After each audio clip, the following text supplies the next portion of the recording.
अस्सलामुअलैकुम वरहमतुल्लाहि वबरकातुह। વિદ્યાર્થીનીઓ, આપણે અગાઉના વિડીયોમાં પ્રકરણ 15 આર્થિક વિકાસના ભાગ 1માં વિકાસશીલ અર્થતંત્રના લક્ષણો અને એની સાથે આપણા ભારતના જે જુદા જુદા વ્યવસાયો છે, ભારતના દેશોને જે બે વિભાગમાં વહેંચવામાં આવે છે એના વિશે અને આર્થિક વૃદ્ધિ અને વિકાસ વિશે ભણી ગયા છે.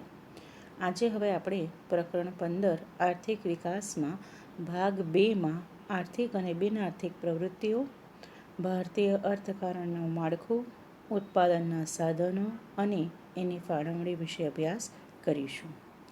તો આપણે આપણા ધોરણ 10ના પ્રકરણ 15માં જોઈએ સૌથી પહેલાં આર્થિક અને બિનઆર્થિક પ્રવૃત્તિઓ. આર્થિક પ્રવૃત્તિ. તો આર્થિક પ્રવૃત્તિ કોને કહી શકાય? સૌથી પહેલાં આપણે જોઈએ આર્થિક પ્રવૃત્તિનો મુખ્ય હેતુ એ છે કે આવક મેળવવી અથવા તો ખર્ચ કરવી. દાખલા તરીકે તમે કોઈ પણ વસ્તુ દૂધ લેવા માટે બહાર જાઓ છો અને તમે ભાઈ 10 રૂપિયા કે 20 રૂપિયાની દૂધની થેલી ઘરે લાવો છો, તો તમે જે પૈસા આપીને દૂધની થેલી ખરીદી છે એ તમારા પક્ષે પણ આર્થિક પ્રવૃત્તિ છે અને વેપારીના પક્ષે પણ શું છે? આર્થિક પ્રવૃત્તિ. એટલે કે એણે આવક મેળવવા માટે દૂધનું વેચાણ કર્યું અને તમે દૂધ મેળવવા માટે શું કર્યું? આવકને ખર્ચ કરી. બરાબર ને? તો આર્થિક પ્રવૃત્તિ એટલે ટૂંકમાં શું? તો આર્થિક પ્રવૃત્તિ એટલે કે જે પ્રવૃત્તિનો હેતુ આવક મેળવવાનો અથવા ખર્ચ કરવાનો હોય એને આર્થિક પ્રવૃત્તિ કહેવામાં આવે છે. દાખલા તરીકે આપણે જોઈએ શિક્ષક, ત્યાર પછી આપણે જોઈએ વેપારી અથવા તો ખેડૂતો અથવા કારીગરો, રિક્ષા ચાલકો, ગમે તે વ્યવસાય કરતા લોકો કે જે એના બદલામાં આવક મેળવે છે અથવા ખર્ચ કરે છે એને શું કહેવામાં આવે છે? આર્થિક પ્રવૃત્તિ. એના પછી આપણે બીજું જોઈશું બિનઆર્થિક પ્રવૃત્તિ. બિનઆર્થિક પ્રવૃત્તિમાં આર્થિક પ્રવૃત્તિના વિરુદ્ધમાં આવશે કે બિનઆર્થિક પ્રવૃત્તિમાં શું આવશે કે જે પ્રવૃત્તિનો હેતુ આવક મેળવવાનો અથવા ખર્ચ કરવાનો હોતો નથી, તો એવી જે પ્રવૃત્તિ છે એને શું કહેવામાં આવે છે? બિનઆર્થિક પ્રવૃત્તિ. બરાબર? દાખલા તરીકે માતા પોતાના બાળકનો ઉછેર કરે. કોઈ પણ માતા અથવા આપણે એક્ઝામ્પલમાં લઈએ તો તમારા જ મમ્મી આખો દિવસ તમારા માટે જે કંઈ કરતા હશે, તો રાત્રે એવું કહે છે કે ચાલો આજે મેં આ કર્યું છે તારા માટે, તો હવે આના આટલા આટલા પૈસા મને આપ. ના, એ શક્ય જ નથી. કેમ? કારણ કે માતા એ નિસ્વાર્થ ભાવે પોતાના બાળકોનો ઉછેર કરે છે, એટલે એને બિનઆર્થિક પ્રવૃત્તિમાં લઈ શકાય. એવી જ રીતે જે વ્યક્તિ સમાજ સેવાના કાર્યો કરતી હોય એ વ્યક્તિની જે પ્રવૃત્તિ છે એ પણ કેવી કહેવાશે? બિનઆર્થિક પ્રવૃત્તિ. તો વિદ્યાર્થીનીઓ, તમને હવે આર્થિક અને બિનઆર્થિક પ્રવૃત્તિઓમાં સમજ પડી ગઈ હશે. આગળ આપણે જોઈએ તો ભારતીય અર્થકારણનું માળખું એટલે શું? તો અત્યારે આપણે જોયું ને કે આર્થિક અને બિનઆર્થિક પ્રવૃત્તિઓ. તો ભારતમાં અસંખ્ય એવી આર્થિક પ્રવૃત્તિઓ છે. આવક મેળવવા માટે ઘણા બધા વ્યવસાયો કરવામાં આવે છે. તો એ જે બધી અસંખ્ય ઘણી બધી વિવિધ આર્થિક પ્રવૃત્તિઓ છે, એ વિવિધ વ્યવસાયો છે, એ વ્યવસાયોને 3 મુખ્ય વિભાગોમાં વહેંચવામાં આવેલી છે. એ 3 વિભાગો છે પ્રાથમિક ક્ષેત્ર, માધ્યમિક ક્ષેત્ર અને સેવા ક્ષેત્ર. એમાંથી આપણે સૌથી પહેલાં જોઈશું પ્રાથમિક ક્ષેત્ર એટલે પ્રાઇમરી એક્ટિવિટી. બરાબર? તમે આ ચિત્રમાં જોઈ રહ્યા છો કે પ્રાથમિક ક્ષેત્રમાં કઈ કઈ બાબતોનો સમાવેશ થાય? તો પ્રાથમિક ક્ષેત્રમાં સૌથી પહેલાં તો ખેતી સાથે જુદી જુદી જે પ્રવૃત્તિ સંકળાયેલી હોય તે, મરઘા બતકા ઉછેર, પશુ સંવર્ધન, પશુપાલન. બરાબર? ત્યાર પછી કાચી ધાતુઓનું ખોદકામ, જંગલના લાકડા લાવવા લઈ જવા, એવી જે મત્સ્ય ઉદ્યોગ, એવી જે પ્રવૃત્તિઓ છે એનો સમાવેશ પ્રાથમિક ક્ષેત્રમાં થશે. એટલે કે ટૂંકમાં ખેતી સાથે સંકળાયેલી જેટલી પણ પ્રવૃત્તિઓ છે એ પ્રાથમિક ક્ષેત્રમાં સમાઈ જશે. ત્યારબાદ આપણે આગળ જોઈએ તો બીજું ક્ષેત્ર છે માધ્યમિક ક્ષેત્ર એટલે કે સેકન્ડરી સેક્ટર. બરાબર? માધ્યમિક ક્ષેત્રમાં કઈ કઈ બાબતો આવી શકે? તો ઉદ્યોગો અને બાંધકામ. નાના ટાંકણીથી માંડીને મોટા મોટા જેટલા પણ ઉદ્યોગો છે એ બધા જ ઉદ્યોગોનો સમાવેશ અને બાંધકામનો સમાવેશ શેમાં થશે? માધ્યમિક ક્ષેત્રમાં. બરાબર? આ જે સેકન્ડરી સેક્ટર એટલે કે માધ્યમિક ક્ષેત્ર છે એમાં ઘણા બધા યંત્રોનો સમાવેશ થશે, મોટા મોટા ઉદ્યોગોનો સમાવેશ થશે, અને આ ઉપરાંત જે બાંધકામની પ્રવૃત્તિ કરવામાં આવે છે એને શું કહેવામાં આવશે, એટલે એ વ્યવસાયોને શેમાં નાખવામાં આવશે, માધ્યમિક ક્ષેત્રમાં. ત્યારબાદ આપણે ત્રીજું ક્ષેત્ર જોઈશું, સેવા ક્ષેત્ર. ચિત્ર પરથી મિત્રો ખ્યાલ આવી ગયો હશે કે સેવા ક્ષેત્રમાં અનેકવિધ જે આપણી સેવાઓ છે એનો સમાવેશ થાય છે, જેમાં શિક્ષણની સેવા, આરોગ્યની સેવા, બેન્કિંગ સેવા, વીમાની સેવા, વીમા કંપનીઓની સેવા, પ્રવાસ સેવા, મનોરંજન, ટૂંકમાં જુદી જુદી જે અનેકવિધ સેવાઓ છે એનો સમાવેશ સેવા ક્ષેત્રમાં કરવામાં આવે છે. આમ આપણે જોઈએ તો ભારતીય અર્થકારણમાં જે જુદા જુદા વ્યવસાયો છે એને 3 વિભાગમાં વહેંચવામાં આવે છે: પ્રાથમિક ક્ષેત્ર, માધ્યમિક ક્ષેત્ર અને સેવા ક્ષેત્ર. પ્રાથમિક ક્ષેત્રમાં ખેતી સાથે સંકળાયેલી પ્રવૃત્તિઓ છે, માધ્યમિક ક્ષેત્રમાં જુદા જુદા ઉદ્યોગો અને બાંધકામ છે, અને સેવા ક્ષેત્રમાં અનેકવિધ સેવાઓનો સમાવેશ કરવામાં આવે છે. હવે આપણે આગળ જોઈશું ઉત્પાદનના સાધનો, એટલે કે કોઈ પણ વસ્તુનું ઉત્પાદન કરવા માટે આપણને કઈ વસ્તુની જરૂર પડે છે. એટલે કે દાખલા તરીકે મારે કોઈ નાનકડી કે મોટી ફેક્ટરી નાખવી હોય તો મને કઈ કઈ વસ્તુની જરૂર પડશે.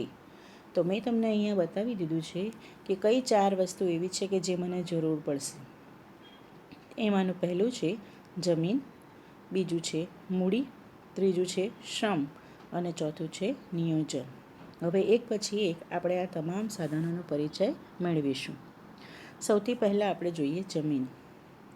જમીન સુધી મિત્રો, જમીન માટે અત્યાર સુધી આપણે એક જ અર્થ લઈએ છીએ, અને તે છે જમીન એટલે પૃથ્વીની સપાટીના ઉપરના પોપડાના પાતળા સ્તરને આપણે જમીન કહીએ છીએ, બરાબર ને? પણ એ જે વ્યાખ્યા છે એ છે ભૂગોળની પરિભાષા. એટલે ભૂગોળમાં આપણે એ વ્યાખ્યાને લઈએ છીએ અને એ સાચી પણ છે. પણ અહીંયા આપણે કઈ પરિભાષામાં જોવાનું છે, તો અર્થશાસ્ત્રની, કારણ કે આપણે અર્થશાસ્ત્રનો પાઠ ભણી રહ્યા છીએ. તો અર્થશાસ્ત્રની પરિભાષામાં જમીન એટલે તમામ પ્રકારની કુદરતી સંપત્તિ. એ કુદરતી સંપત્તિમાં પૃથ્વી પર આવેલા જંગલો, ત્યાર પછી નદીઓ, પર્વતો, પૃથ્વીના પેટાળમાં આવેલા ખનિજો, ધાતુઓ વગેરે તમામનો સમાવેશ જમીનમાં થાય છે. એટલે કે અર્થશાસ્ત્રમાં જમીન જ્યારે બોલાશે ત્યારે આ બધી જ બાબતો એ જમીન તરીકે જ ઓળખાશે. અને જમીન એ ઉત્પાદનનું કુદરતી સાધન છે, માનવ સર્જિત સાધન નથી, કારણ કે આપણે એને બનાવી શકતા નથી. હવે ઉત્પાદનના બીજા સાધનમાં આપણે જોઈએ તો તે છે મૂડી. મૂડી એટલે આપણે સામાન્ય અર્થમાં જોઈએ તો મૂડી એટલે આપણે પૈસા અર્થ કરીએ છીએ. પણ અહીંયા અર્થશાસ્ત્રની ભાષામાં ઉત્પાદનની પ્રક્રિયામાં ઉપયોગમાં લેવામાં આવતા માનવ સર્જિત સાધનો, કે જે માનવીએ બનાવેલા છે એવા સાધનો, એમાં યંત્રો પણ આવશે, ઓજારો પણ આવશે, મકાનો આવશે, વગેરેનો જે સમાવેશ થાય છે એને મૂડી કહેવામાં આવશે. ત્યારબાદ ત્રીજું છે શ્રમ. શ્રમ એટલે અત્યાર સુધી આપણે એમ જ સમજીએ છીએ કે મહેનત, બરાબર ને?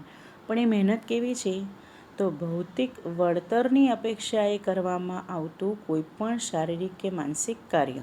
હવે ભૌતિક વળતર એટલે શું? તો વ્યક્તિ કોઈ પણ કામ કરે અને એની સામે એને વળતર એટલે કે આવક મળે, પણ એ કેવું હોય? ભૌતિક, એટલે કે એના હાથમાં એ વસ્તુ આવે છે, એને દેખાય છે, એને પૈસા અથવા એવા સ્વરૂપે કંઈ મળે છે, તો એને શું કહેવાશે? શ્રમ, બરાબર? શ્રમ એ ઉત્પાદનનું સજીવ સાધન છે, કારણ કે એ કોણ કરે છે? કોઈ પણ માનવી કરે છે. જેમ કે ખેત મજૂરો છે, ત્યાર પછી શિક્ષકો છે, ડૉક્ટર્સ છે, કારીગરો છે, વગેરે જે કાર્ય કરે છે એને શું કહેવામાં આવે છે? શ્રમ, કારણ કે એ લોકો કામ કરે છે, એના બદલામાં એમને આવકની અપેક્ષા હોય છે. ઉત્પાદનનું આપણું ચોથું સાધન છે નિયોજન, બરાબર? નિયોજન એટલે કુશળતાપૂર્વક સંયોજન કરનાર. આપણે જે ઉત્પાદનના 3 સાધનો જોયા અત્યારે, જમીન, મૂડી અને શ્રમ, એ ત્રણેય સાધનોને કુશળતાપૂર્વક, એટલે કે નફાના હેતુથી એને ફાયદો થાય એ હેતુથી એ ખૂબ કુશળતાપૂર્વક આયોજનથી એને જોડે છે, સંયોજન કરે છે, એને શું કહેવામાં આવે છે? નિયોજન.